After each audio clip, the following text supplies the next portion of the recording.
Hi అండి. ఎలా ఉన్నారు అందరూ? నేనైతే చాలా బాగున్నాను. నేను ఎంత బాగున్నానో ఈ వీడియో చూస్తే మీకే అర్థమవుతుంది. వీడియో లాస్ట్ వరకు చూడండి. Welcome back to our channel. నేను మీ ప్రసన్న. ఈ రోజుతో ఆషాఢ మాసం వెళ్ళిపోయి రేపటి నుంచి శ్రావణ మాసం మొదలవుతుంది. శ్రావణ మాసం మొదలైంది అంటే ఇంట్లో పూజలు, వ్రతాలు అవి చాలా జరుగుతుంటాయి. ఇంట్లో పూజలకి శ్రావణ మాసం ఎంత ఇదో ఆషాఢ మాసం ఊరికే పూజలకి అంత ప్రాముఖ్యత ఉంటుంది. ఎందుకంటే ప్రతి ఊర్లోని కూడా ఏ గుడిలో అయినా సరే అమ్మవార్లకి ఆషాఢంలో ఆషాఢ మాసపు సారీ అని భక్తులు అమ్మవారికి సారీ సమర్పిస్తున్నారు. దాంతోపాటు ప్రతి అమ్మవారు కూడా శాకంబరి అవతారంగా మనందరికీ కూడా దర్శనమిస్తున్నారు. మా బాలకనక దుర్గమ్మ కూడా శాకంబరిగా అవతారం ఇచ్చి మాకు దర్శనమిచ్చింది. అదే రోజు ఆషాఢపు సారి మేమంతా అమ్మవారికి సమర్పించినందుకు, అందులో నేను కూడా భాగంగా ఉన్నందుకు చాలా హ్యాపీగా ఉంది. అమ్మవారికి సారి పట్టుకుని వీధుల్లో తిరుగుతూ కాళ్ళకి చెప్పులు లేకుండా ఆ వీధుల్లో నడుస్తుంటే నిన్నటి రోజున ఎంత ఎలా ఉందంటే కాళ్ళు అంటుకుపోయినాయి. అయినా సరే జనాలు చూడండి ఎంత హాయిగా ఎంత హ్యాపీగా తిరుగుతున్నారు. అసలు చాలా ఆ అమ్మవారే తీసుకెళ్ళిందేమో అన్నంత అనిపించింది. కాళ్ళు కింద కాలిపోతున్నా కానీ జనాలకి అసలు ఇంకా ఎంత దూరమైనా నడిచేస్తామో అన్నంత ఆనందంగా ఉన్నారు. ఇదంతా కూడా అమ్మవారి దయే.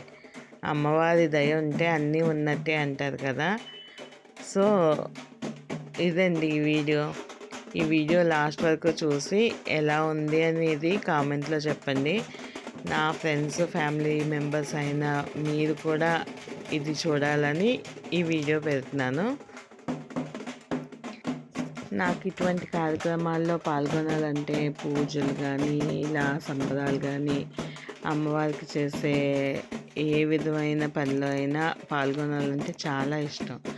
సో తప్పనిసరిగా అవైలబుల్ బట్టి ప్రతి దానికి అటెండ్ అవ్వటానికే చూస్తాను. ఇందులో భాగం అయినందుకు చాలా హ్యాపీగా ఉంది. వీధుల్లో తిరిగి అమ్మవారికి సారి సమర్పించి అక్కడ కాసేపు పారాయణం చేసి వచ్చిన భక్తులందరినీ చూసిన తర్వాత ఆ పనిలో కొంత భాగం పంచుకుని అప్పుడు ఇంటికి వెళ్ళాము.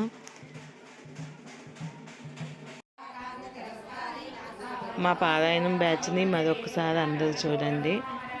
పారాయణం చేస్తున్నా.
उनके क्या दे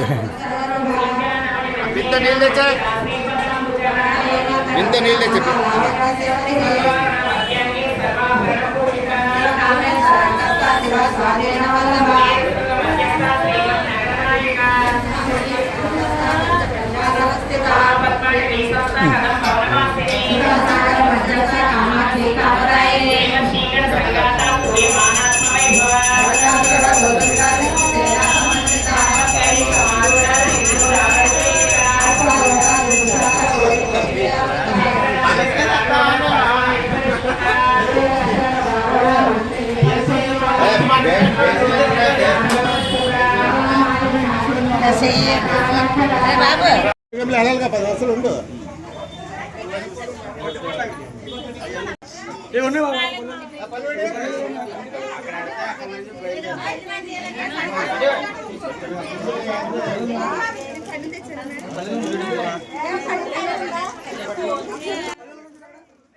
ఇదండి శాకాంబరి అవతారం సారే. ఎలా ఉంది వీడియో? ఈ వీడియో కనుక మీకు నచ్చినట్లయితే please like, share, comment and subscribe to our channel. Thank you.